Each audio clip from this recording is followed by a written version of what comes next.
even working? Now I need to get a new tripod. The things to look for to get a really good quality one is you want... Sorry, hold on. Pronto? Ciao! Ciao, come stai? Dopo, guarda, fra mezz'ora, ti chiamo fra mezz'ora perché sto... No, tutto bene, guarda, sto facendo un video per il canale. Ok, a dopo. Ok, ciao. Where was I?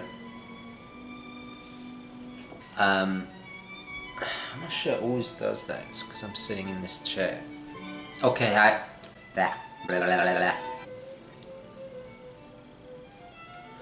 Okay, hi guys, and welcome to the show. And today,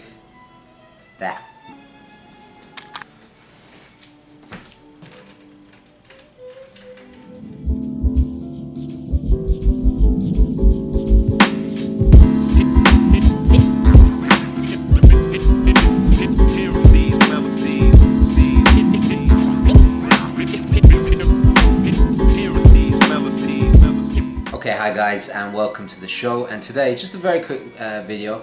In a little while, we're gonna look at some of the Blanc Pain and the Omegas that really caught my eye during my Las Vegas trip. I'm gonna be looking at through the catalogs and just talking a little bit about kind of my grail watch. Okay, so first thing is that I have actually pulled the trigger on a new SIN.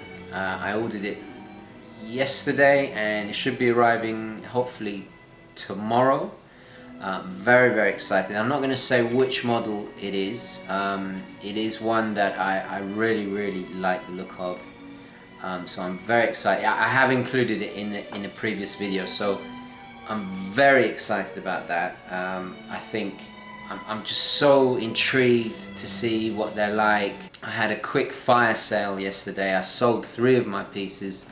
It was a difficult thing to do, but actually I feel a bit better. I think my collection was getting too big. I had a purge, I had a Stalinist purge. It was without mercy, and I'm not actually that upset about it because these are pieces that I can easily buy back. So I'm still kind of recovering from Vegas.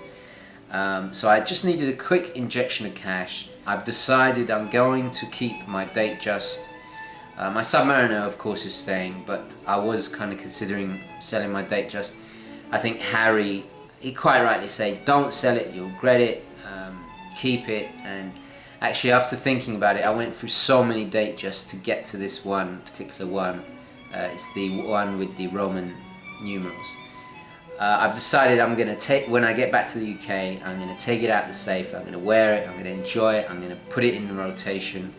It's not really serving any purpose sitting in the safe, so I might as well enjoy it. And I do love that watch. It's extremely kind of understated, classy piece. It's one of the most, in my opinion, most classy Rolexes you could get. Very under the radar, understated, classic Roman numerals, beautiful blue sunburst dial, white golden Roman numerals. It's gorgeous. So I'm going to enjoy it. I haven't seen it for so long, so I'm keeping it.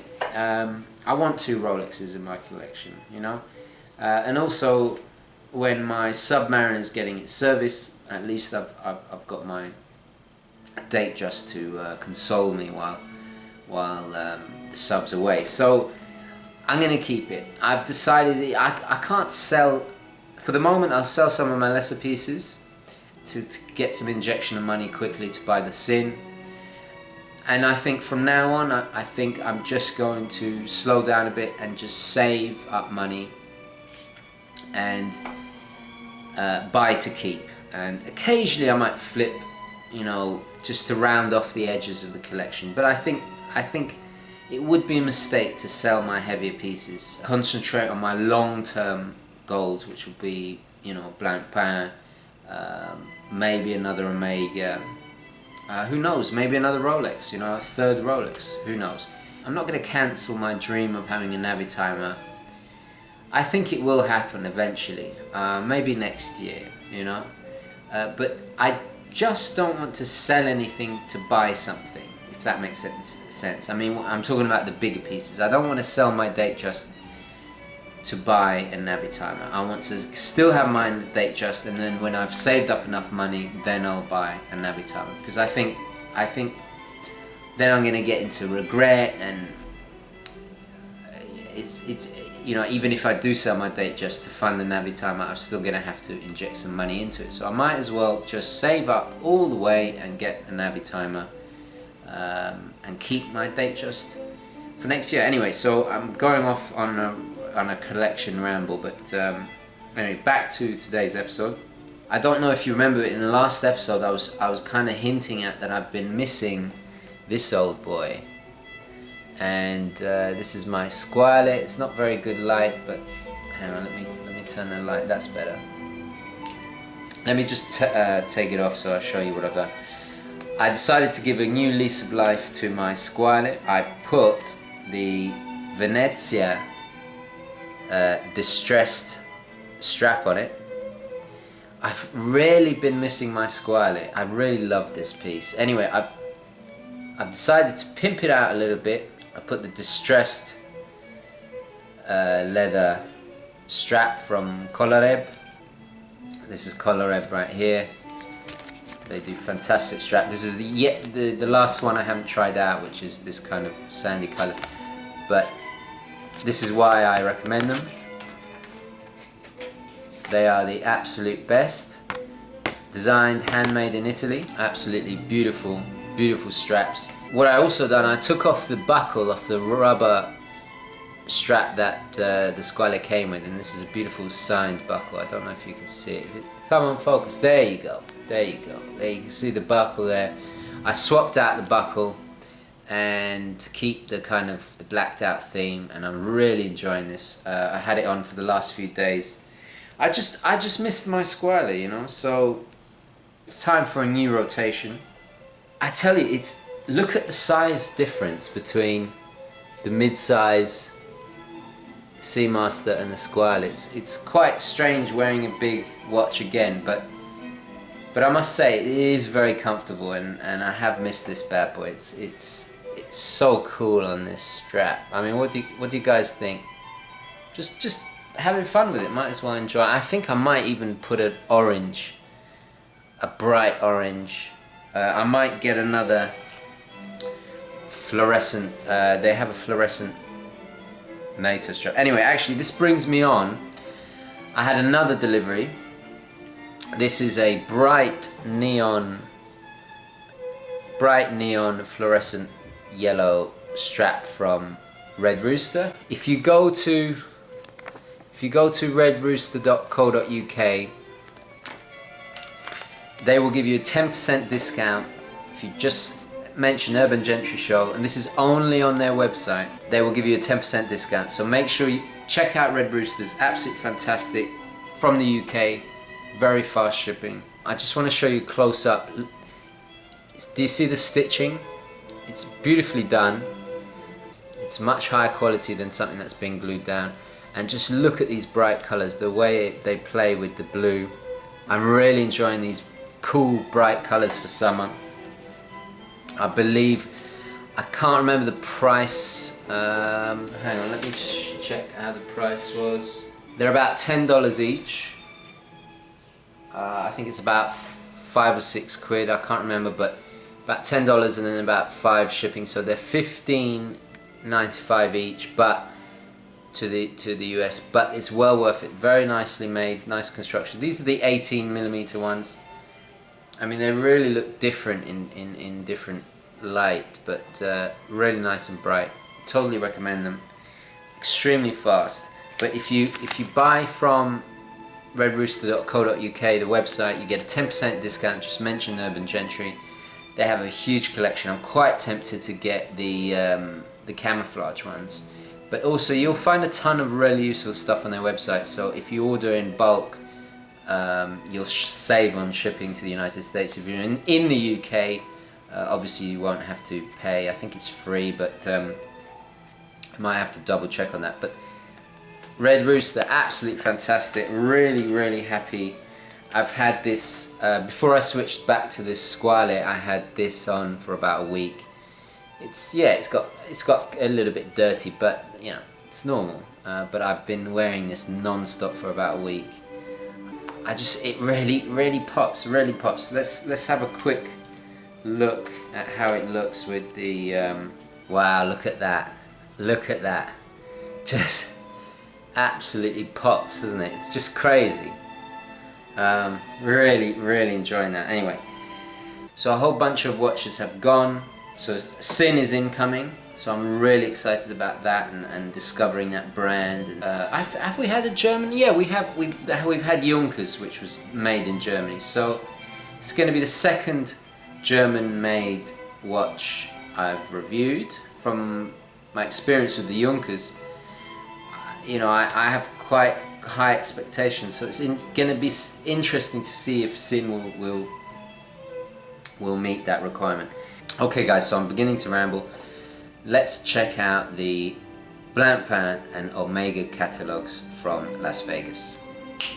Okay, welcome back guys, and as you can see we've changed perspective, and so we can have a proper look at this Blancpain. Beautiful catalogue. I apologise about the state of it. It has become quite a favourite for my coffee table. So let's dive in. Now it is a beautifully photographed catalogue. And of course we have the history of the brand. Absolutely stunning photography. Let's just skip forward a little bit. They have all their motorsporting history, a little bit about their different movements, their different calibers of movements. I'll skip through to the watches that very classic designs, as you can see, very kind of they really do kind of remind me of pocket watches. You know, they have that kind of old world sophistication to it that I really enjoy. Quite complicated dials, as you can see, but I love the moon face. It's just absolutely, and this is the white gold version. Some of the dials are partly skeletonized, as you can see, and they're just fantastic designs. Beautiful pocket watch. Just look at that, absolutely stunning. Details on the decoration. This is a papyrus style decoration on the movements. It's just absolutely exquisite. I love this is very kind of deco-ish, these lines. Just absolutely, I just adore it. My God, look at this. This is a fully skeletonized piece. I mean, it's not my style, but it is just a marvel to look at. This goes beyond horology. This is like wearing an artwork, a piece of art on your wrist. Anyway, I see we're coming up to what the watches are like. Here we go. Now this is the range that really grabbed me. This is La Main, and it's named after the largest lake in Western Europe, blah blah blah blah blah blah blah blah blah. Interesting history. So there you go. This is their flyback. They have, in this range, they have a whole host of really interesting complications. Just very, very classic, no-nonsense designs, and I really, really like that. And the great thing about these is they're all around 40 millimeters.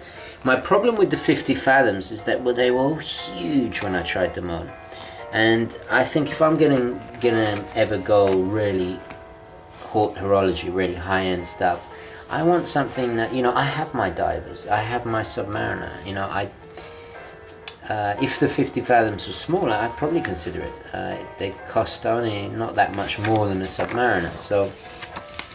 But anyway, let me skip to the one that really took my fancy, and this is it right here. This is and I've got the card. This is the 2505F. Here it is. This is it.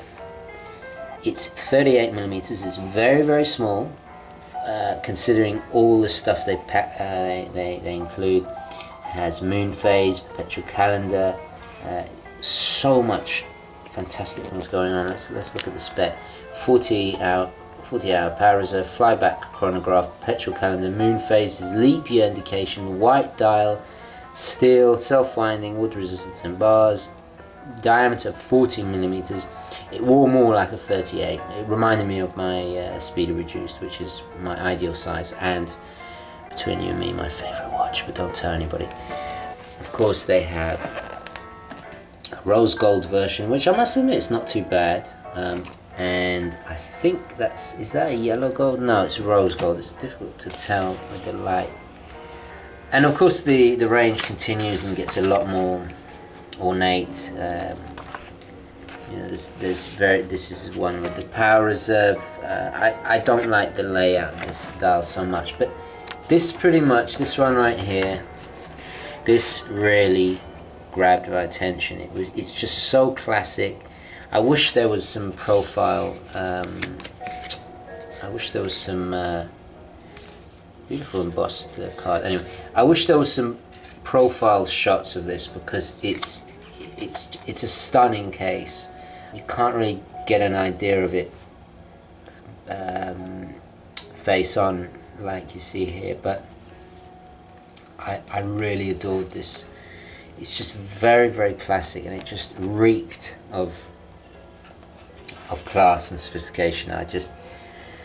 To have all these features in just such a modest size, it's just perfect. I mean, I think, you know, when I'm 40, this is the kind of piece that I really, really want. Anyway, really impressed by Blancpain. They have some. Oh, look at this! This is really cool. I think I'll just share with you this New York themed decorated Blancpain. They have a China one. They have a New York. This is Aztec. So you know, you can have your movement decorated the way you want. I think also, let me just go back to my favorite. Where is it? Here we go. It did have a display back. Imagine having a customized movement, a decorated movement, customized to your theme and specification. I mean, wouldn't that be pure class? Anyway, before I finish looking at Blancpain, we can't not look at the 50 fathoms. You know, beautiful photography again.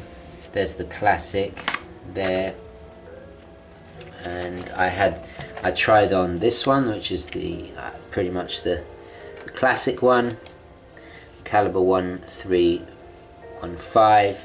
I also tried it on with the steel. Really fantastic watches. Love the quality. These bezels that they do are amazing. They probably the best bezels in the dive watching world. But as you see, 45 millimeters, way too big for me. Such a shame. That a watch I respect and look at and, you know, have such admiration for. It's just a shame that I'm never going to be able to enjoy it because they're just too big. If they had a mid-sized version, I'd buy it tomorrow, trust me. Then of course, yeah, rose gold ones. I don't really see the point of having a dive watch in a precious metal, but that's just me. I do love these sports straps they had. It's really, really cool. The chronograph versions, which are absolutely stunning. I feel if you get something 45 millimeters, something so big, it makes sense that, you know, have some more functions in it, because you've got so much space, real estate taken up on your wrist. You might as well have some extra functions going on. Beautiful display back, absolutely stunning. Lovely photography as well. So, you know, just an amazing quality to these pieces. I was blown away. Just slightly saddens me that I will never own one because they're just too big. I mean, look at this one. This is at 48 millimeters. Huge. I mean, when it rains, you could put that on your head, and it would shield you from the rain. It's so big. Look at this monster. I didn't try this one on. I don't think I saw this one, but this has a mechanical depth gauge. Very, very cool. decompression valve, retrograde 5-minute counter. Unbelievable. Look at that pusher. Real, very tough, proper diving stuff, you know. Oh, and I also tried on the Bathscape, which was, I think it was this one I tried on. It reminded me of the Aquis actually. It was just a very, very big Aquis, 43. Didn't really, you know, didn't. It's nice. It was okay. I think these were around about 10 grand or so.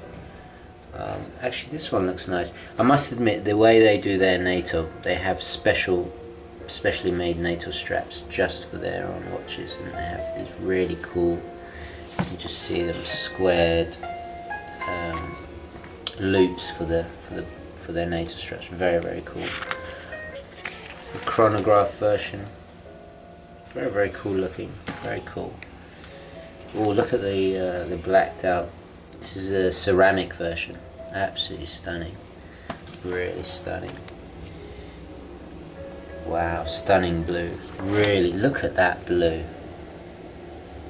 It's a very, very kind of restrained blue. I like it. I love it. Anyway, so here we go on to their more kind of sporty racing watches. Not really into that. Okay, moving on to Omega. Really nice hard case catalogue. Again, beautiful photography. I don't expect anything less. Talking about the coaxial. Blase, blah. Wow, that's a nice piece. It's a Omega Constellation, I think, from the 80s. And we'll skip the Constellation line, not really interested. Right, let's start the Seamaster. There we go. There's the famous, this is the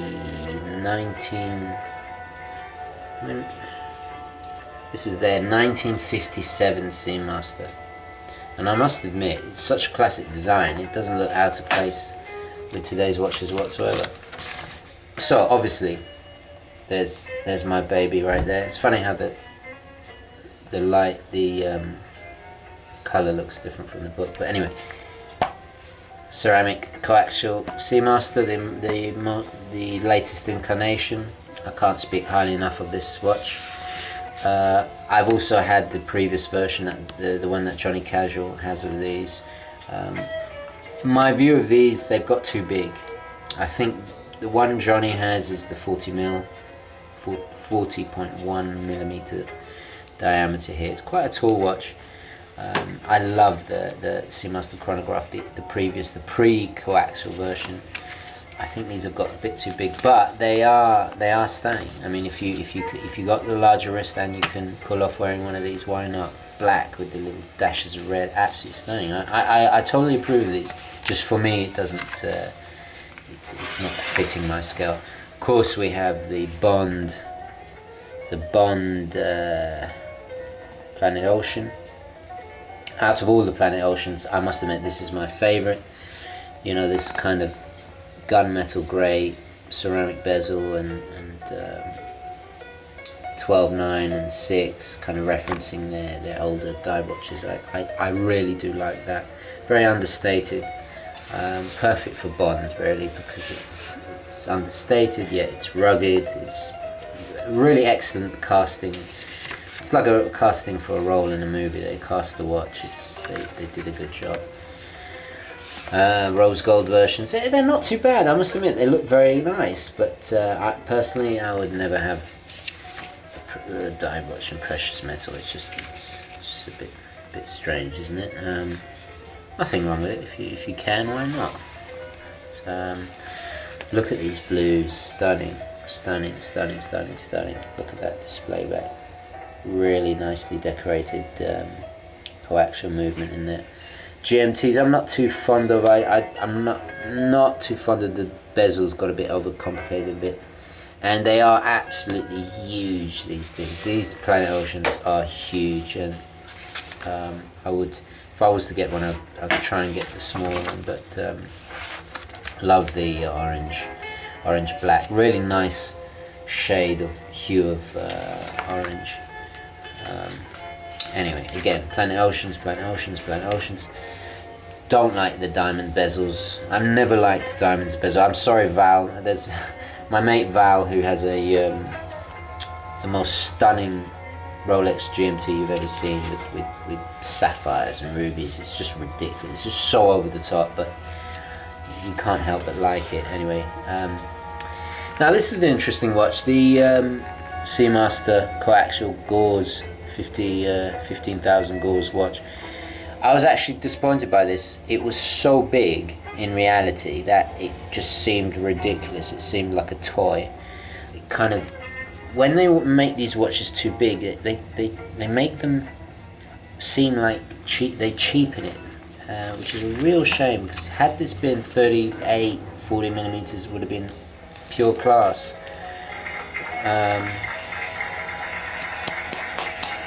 But you know, they're filling in they're supplying the demand, I guess. Anyway, now this was an absolute winner. This for me at Omega was the star of the show. I was really impressed by this in person. I tried it on. It fit me very well. Kind of wears a bit like a Submariner. Even wears better than the Submariner. Not so chunky.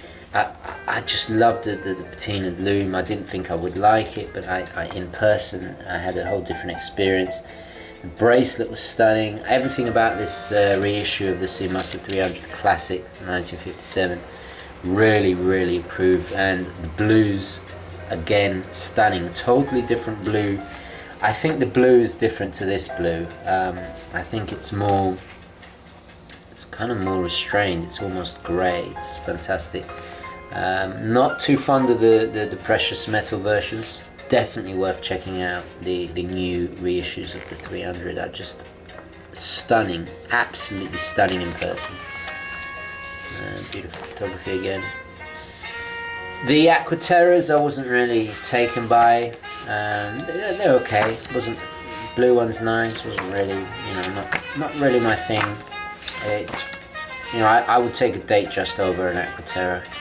They do have a day-date complication. Let me turn that down, sorry. They do have a day-date complication, which is quite nice. The GMT is not bad. I do like this version with day-date. That is very nice. But didn't really grab me. Didn't grab me like. Also got the Plo Prof here, and then finally, I think my favourite of all the types of Omegas, my favourite, the Speedmaster line. Now this was a mixed bag. I started off, well, there's the original 57, and as you can see, over half a century later, it still looks good, still looks cool, still looks better than most of the new watches coming out, That's a testament to a proper design. We got the classic Man in the Moon, very nice, totally approve. This is the first Omega in space. This is the numbered version. I'm not a fan of these. I must admit, I love the hands that the Speedy has. I'm not too fond of these hands, but it's very nice all the same. Very classy watch. This to me, I consider that a dress watch because it's got so classy. It's just, but I know it's a sports watch. I know. Before you all get mad with me, but not fond of this. Not a big fan. It's just it looks like a gimmick to me, but. There we go, that's just my opinion. Stunning blues. I approved of all these. The one that kind of, here we go, Dark Side of the Moon. This was a disappointment for me.